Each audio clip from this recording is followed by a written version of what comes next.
Hi everyone, thank you for joining us. My name is Mevluda Akai-Alp and I'm a senior staff attorney at the International Refugee Assistance Project, one of the organizations litigating this case today.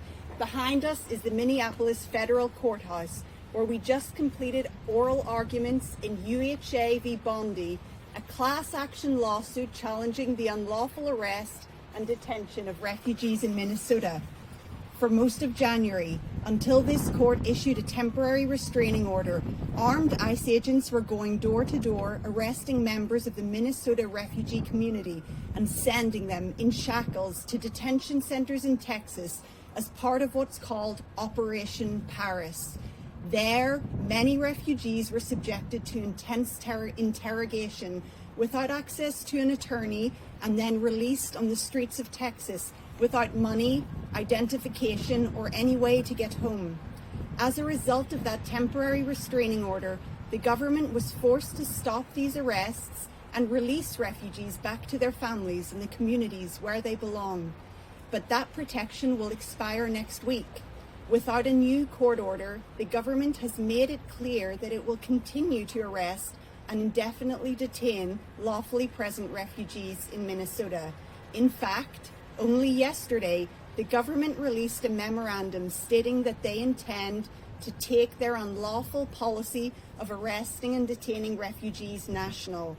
The government's actions here in Minnesota are unprecedented and dangerous, and they are part of this administration's broader campaign to strip immigrants of their legal status and deport them. Everybody should be disturbed by this and by the administration's insistence that it has the right to indefinitely detain people who have legal status and who are not accused of any wrongdoing. We are deeply honored to be joined here by powerful advocates, including community and elected leaders, to push back. Following some speaker remarks, we will have a question and answer. Thank you so much for your time, and I'm thrilled to introduce our first speaker, Michelle Drake, executive shareholder at Burger Montague. Okay, I'm so sorry. Our first speaker is actually Kimberly Grano. Kimberly is my colleague at the International Refugee Assistance Project, and she just argued inside the courthouse. Kim, please.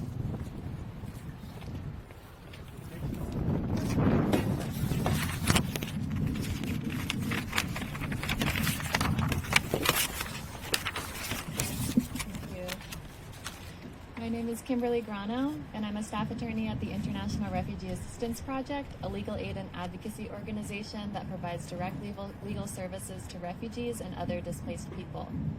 Many of IRAP's clients over the years have found safety here in the United States after fleeing violence and persecution in their home countries.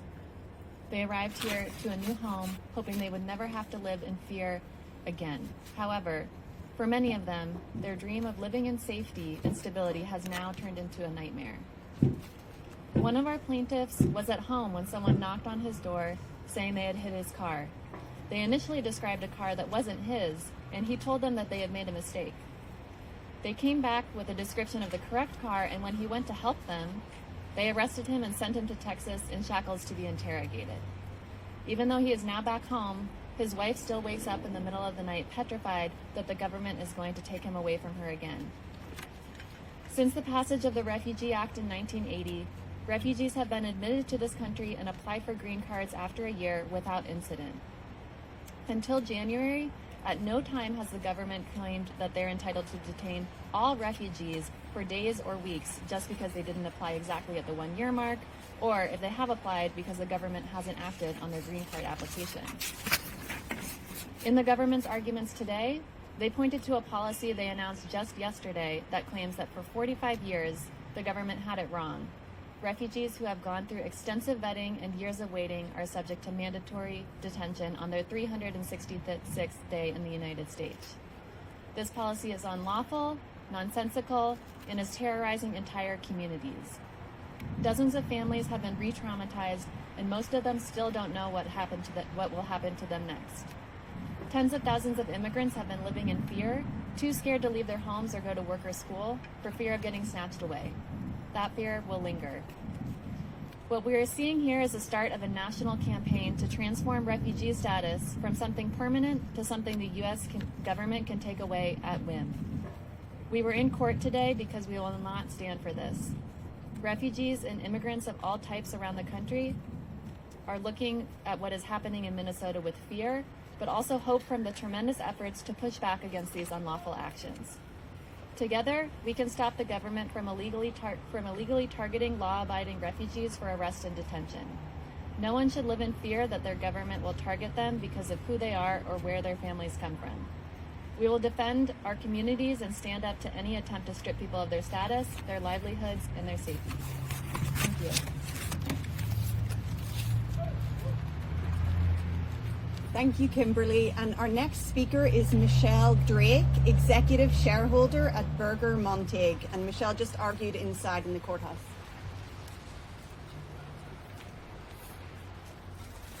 Good afternoon. It's my pleasure to represent the refugees who are at the heart of this lawsuit. This is ultimately a case about a broken promise. It's a promise that America made to refugees. It's a promise that Minnesota made to refugees when they came to this country. And part of that promise was that after a year they could become lawful permanent residents, that they would receive their green cards. But DHS and the Trump administration have broken that promise. And instead of finding themselves in lawful status with their green cards, our clients instead found themselves in jail, shackled, handcuffed, shipped off to Texas, including children as young as 4, including a 16-year-old girl held by herself overnight in a hotel room by ICE agents. I'm ashamed of what this country is currently doing to refugees in Minnesota and Operation Paris, but I am a proud American and I'm a proud Minnesotan, and I have faith and hope in this building that stands behind us. The temporary restraining order that this court issued a few weeks ago stopped the practice, and today we ask the court to extend that order in the form of a preliminary injunction. And that order is a step towards fulfilling the promise that we made and to helping the refugees who are at the heart of this lawsuit achieve what they were promised when they came to this country.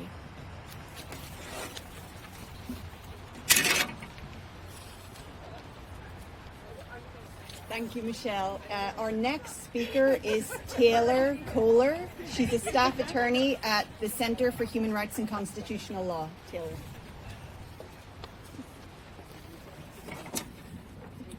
Good afternoon. My name is Taylor Kohler, and I'm a staff attorney with the Center for Human Rights and Constitutional Law, one of the organizations serving as legal counsel in this case. But I'm also here as a community member, someone who lives in the Twin Cities and Minnesota. I've directly witnessed the Trump administration's ongoing campaign of terror against my refugee neighbors. I've watched fear seep into everything. Fear of driving to work, fear of dropping kids off at school, fear of going to the doctors, fear that any normal errand could end with any of our neighbors being taken from their family, shipped to Texas, and disappeared in an immigration prison there. That's why I'm here today, and that's why our co-counsel and our community's elected officials are here too. Nobody should be forced to live in fear like this, no matter where they were born. Our refugee neighbors are in this country lawfully. They have violated no immigration laws.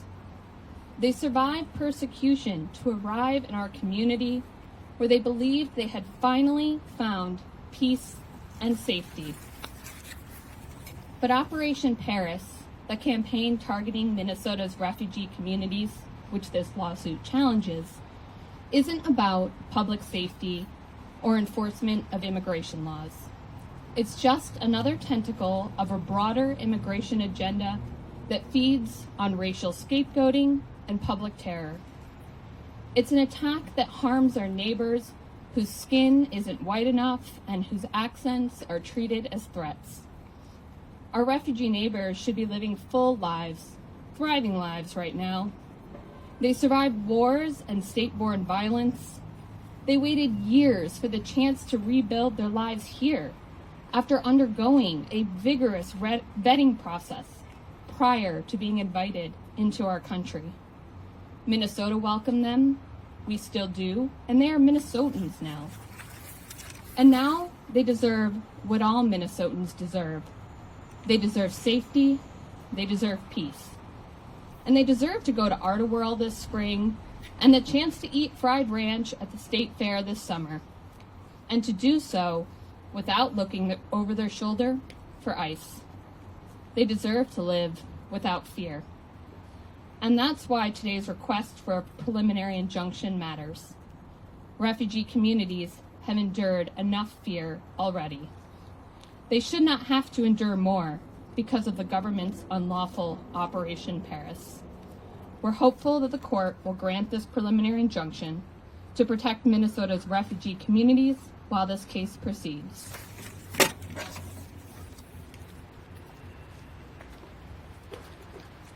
Thank you, Taylor. Our next speaker is Seo Za Vong, a local human rights activist.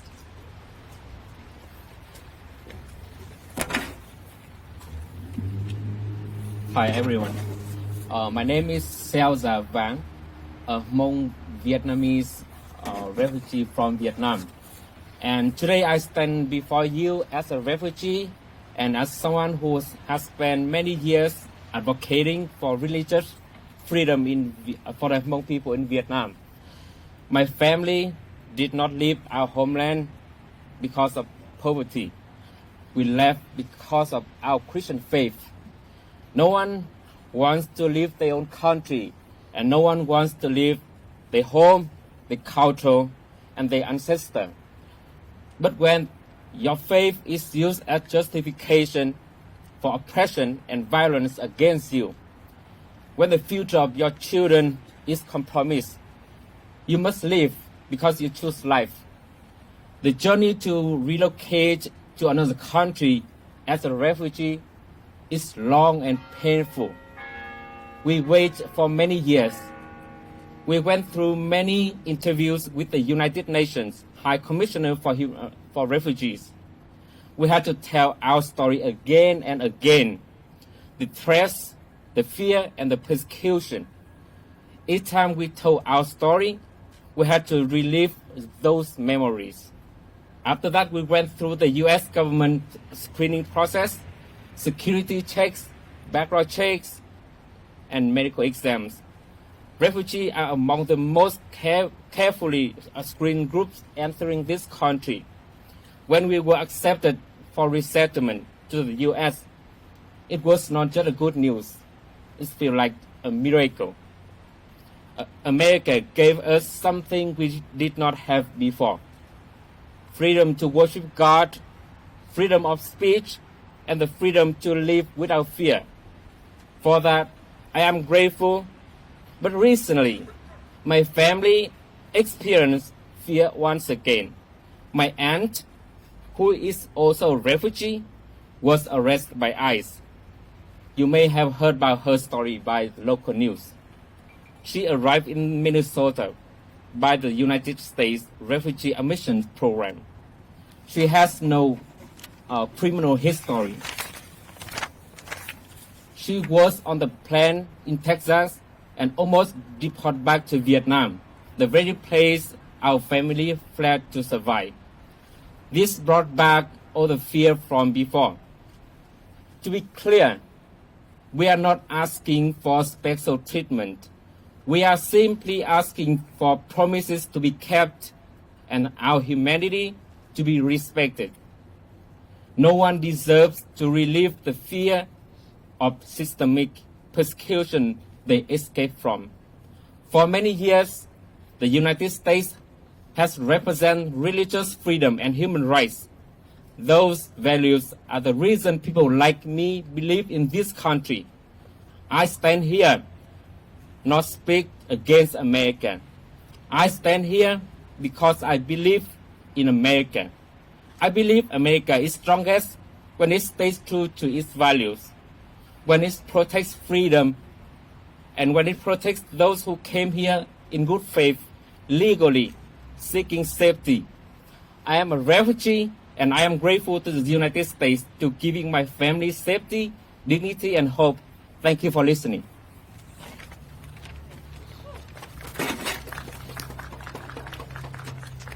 Thank you for that powerful speech, Seuza. Our next speaker is Michelle Garnett McKenzie, Executive Director at the Advocates for Human Rights. Oh, I thought the mic would be at the right place for me before you. But my name is Michelle Garnett McKenzie, MICHELE GARNETT MC KENZIE.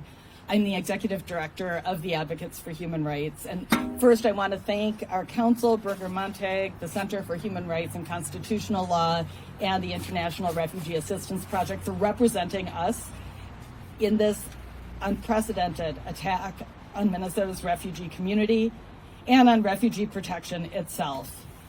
I also want to thank the phenomenal resettlement agencies and infrastructure, many of whom are standing here, standing with us today, and the tens of thousands of Minnesotans who have welcomed refugees to this country and this state for 50 years.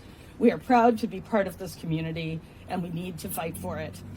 Most importantly, I want to thank Minnesota's refugee community and our co-plaintiffs. Thousands of people have come to call Minnesota home after fleeing persecution on account of who they are or what they believe. These Minnesotans are our friends, they're our neighbors, they're our colleagues. They are strong and they are resilient, and they make Minnesota the rich, wonderful place it is today, the place where we stand up for human rights. The United States should be a refuge for people fleeing persecution. That was true since before this country was founded, and that value is reflected in clear, unequivocal laws passed by Congress to protect refugees.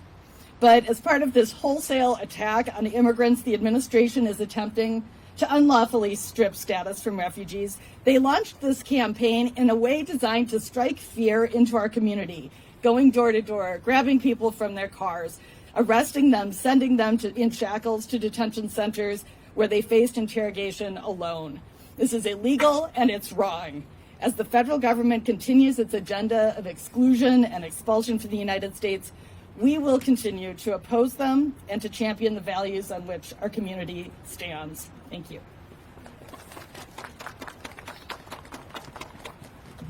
Thank you for that wonderful speech, Michelle. We are very grateful to be joined next by our guests who represent in Congress the communities impacted by this unlawful campaign of terror against refugees. The first is the Honorable Tina Smith, United States Senator representing Minnesota. Thank you. Well, good afternoon, everyone. And I am so grateful to be here today with these leaders from Minnesota and the incredible work that you all have been doing, particularly with this lawsuit. So Minnesota has long been a beacon. It has been a place that has welcomed refugees and asylum seekers. This is part of our faith tradition. It is part of the civil infrastructure that is the undergirding for everything about this state. And we do this, we welcome people to this state because we know that it is good for all of us, that it enriches our community, that it brings the best and the brightest to make Minnesota what it is. This is part of our appreciation of the core humanity and dignity of every person, particularly people who have been persecuted because of who they are and what they believe.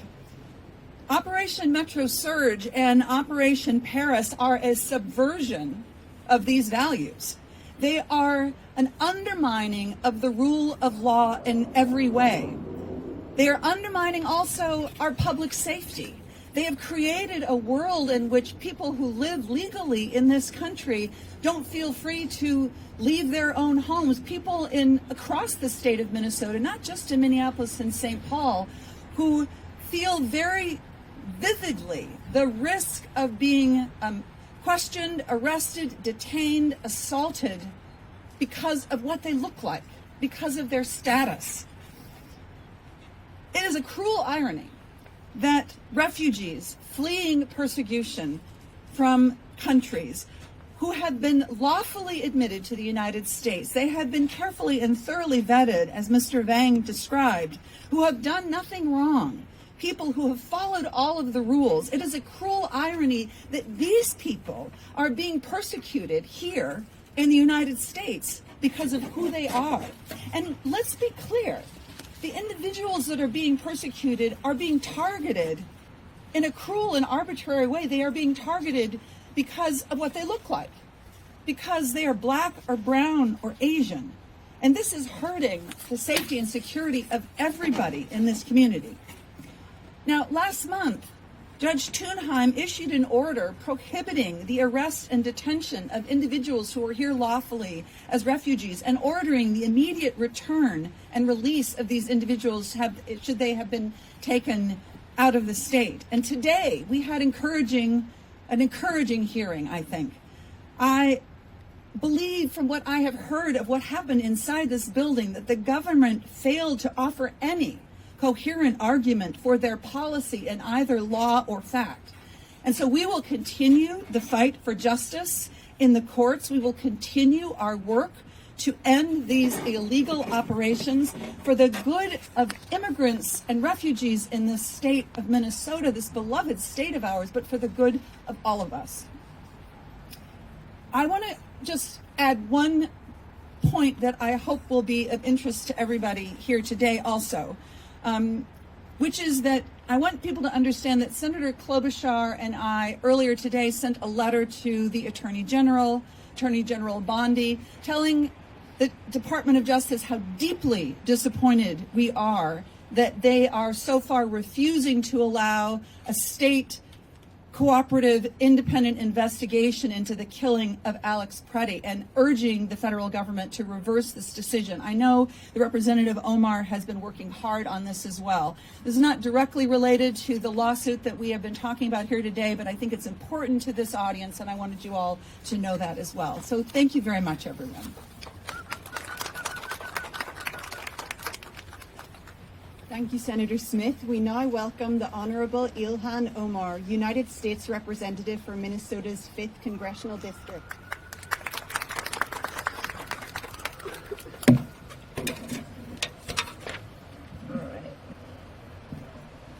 Thank you all so much for being here. I am honored to be here with the Advocates for Human Rights, the International Refugee Assistance Project, and obviously our great Senator Tina Smith, and those who are impacted by Operation Paris.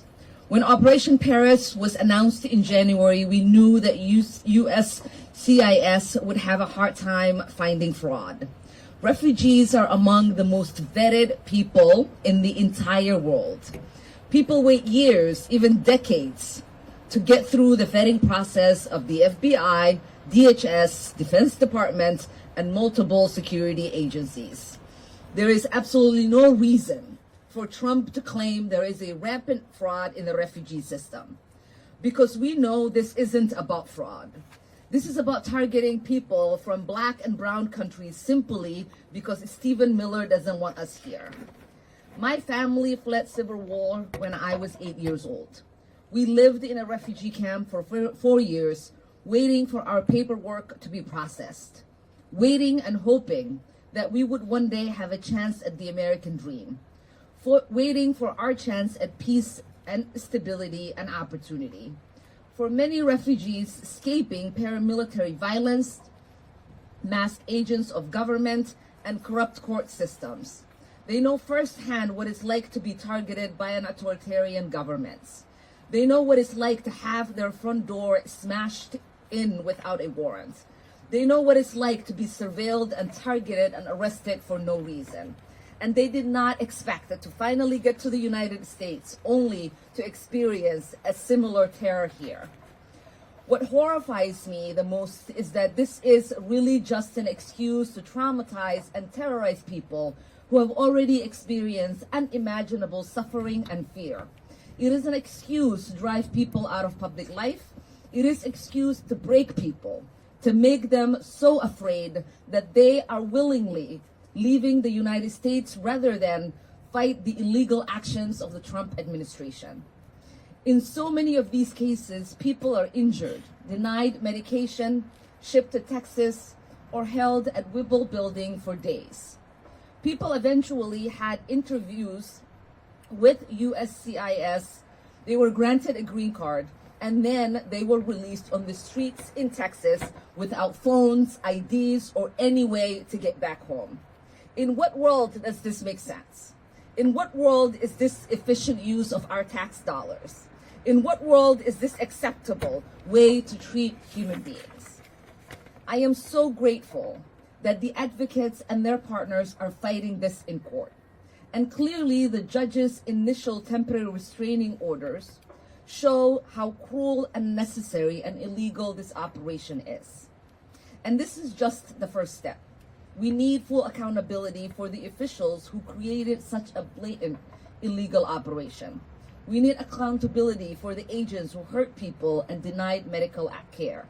We need accountability for the agents who threw people out into the streets without no way to get home after being illegally arrested.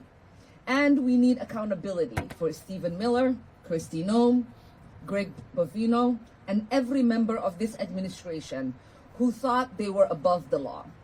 I am again very grateful to everyone here, everyone who has been advocating, the incredible Minnesotans who show people that Minnesota nice is not something we say, but it's something we live. Thank you.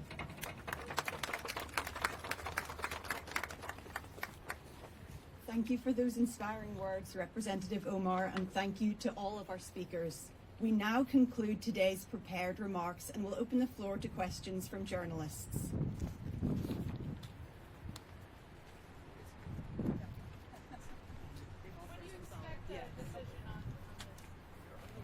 So the question was, when do we expect a decision on this? And I think that we expect that the judge will issue his decision in the next few days, and at least before next week on the 25th of February.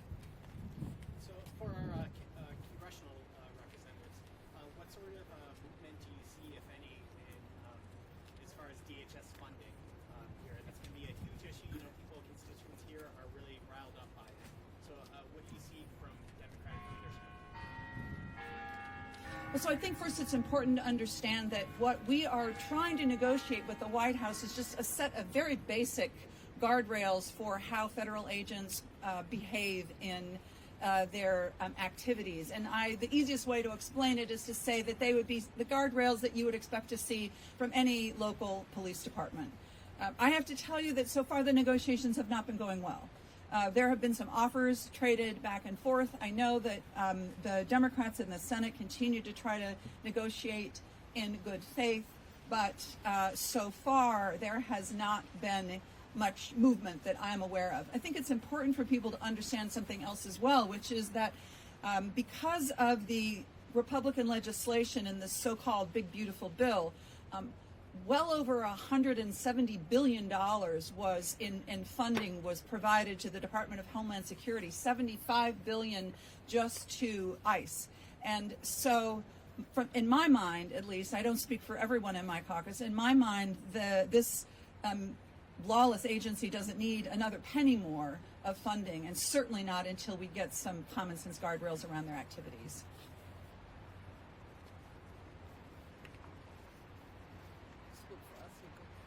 Can I just follow up since someone else has a question? What does Democratic leadership say when you bring that up to them? You know, many of your constituents who live through this on the ground here would probably agree with you, but Democratic leadership is asking for what seem like three very basic reforms for an organization that doesn't appear to be following rules that are in place right now. Well, that's exactly right. And that's why I think part of what we need to see here is not only basically a restatement of what the law should already provide, but some mechanism for enforcement in these rules, some consequence if the department doesn't follow those rules. And we know how to do this. We have done this with police departments around the country who have not succeeded in, have failed to follow those rules. And so I think it's a great point, and it's something more that we need to look at. And just one more thing.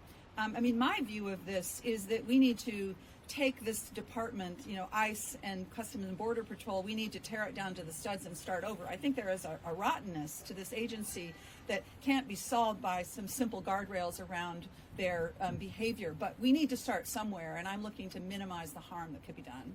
Yeah. I concur the senator. It's not 3 demands, but it's 10. And I think that will create a significant improvement if we are able to stick to those and are successful in winning. It is because of our constituents and their willingness and desire to speak up about what they're seeing that a lot of the Democratic caucus, both in the Senate and in the House, have been moved. When the field hearing ended here earlier in January, and we went back, I was able to lead the Progressive Caucus in putting out an official statement saying they were not going to vote for a DHS appropriations bill unless there were some accountability and transparency measures. The House Democratic Caucus automatically accepted that demand and joined us. And so did swiftly our counterparts in the Senate. And so I do feel as Democrats we are united in this effort to say that this agency ultimately is behaving in an unlawful way. And without it being brought in, there is no way that we can, with any conscience, say it is okay for you to continue to have money. And as the senator said, you know, they have that $170 billion extra money that they got. And it is my understanding that they can ultimately fund themselves for the next 10 years without getting appropriations from us. Yeah, so is there any update on the withdrawal of ICE from Minnesota? Obviously, it was announced by Homan a week ago today. There's still a lot of activity happening, albeit a little more quietly out in the suburbs, in particular, out of state Minnesota. Has there been any sort of update, commitment that they will in fact be withdrawn completely? Because as of yet, they are still very much active in Minnesota. Yeah. I'll believe it when I see it. I continue to hear reports from the Director Homan and others that they are drawing down agents, and at the same time, I continue to hear many reports, as I'm sure Representative Omar does, and folks standing behind me, of activity in communities. And I think it's much as you say that the activity is maybe migrated out to the suburbs and to small towns and rural communities. I was just speaking to somebody today who was talking about the high visibility presence of ICE in Austin and Albert Lee is just one example. So we are not there yet, and we need to continue to press them to get out of town. Is there any communication with Governor Walz about if he's heard any update, any pressure he's putting on Homan and DHS? I mean, I'll just say I spoke with Governor Walz last night about this, and I think that my comments would, mirrored what he said to me last night, but I let him speak for himself. Thank you. I do believe, as much as we have been pressuring, as much as we've been asking for accountability, those of us who represent the state on a federal level, Congresswoman Angie Craig and I are going to Whipple tomorrow to do oversight.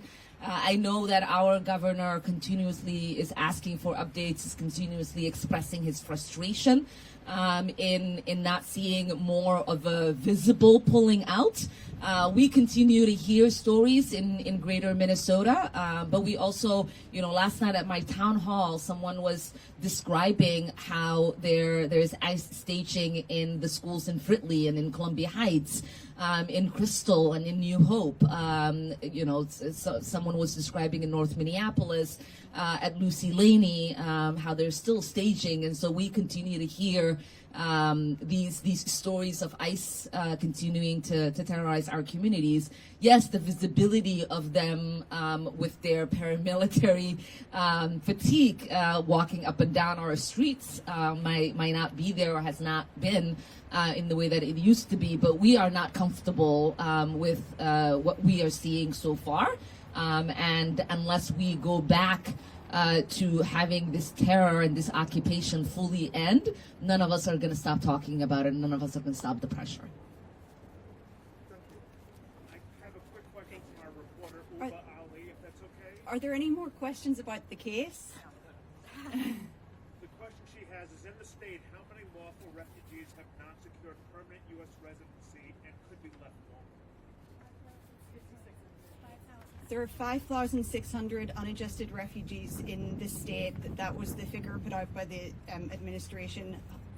Approximately 100,000 unadjusted refugees nationwide. And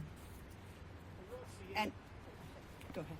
Are you all seeing compliance with the TRO so far? Like, has there been any activity targeting refugees since then?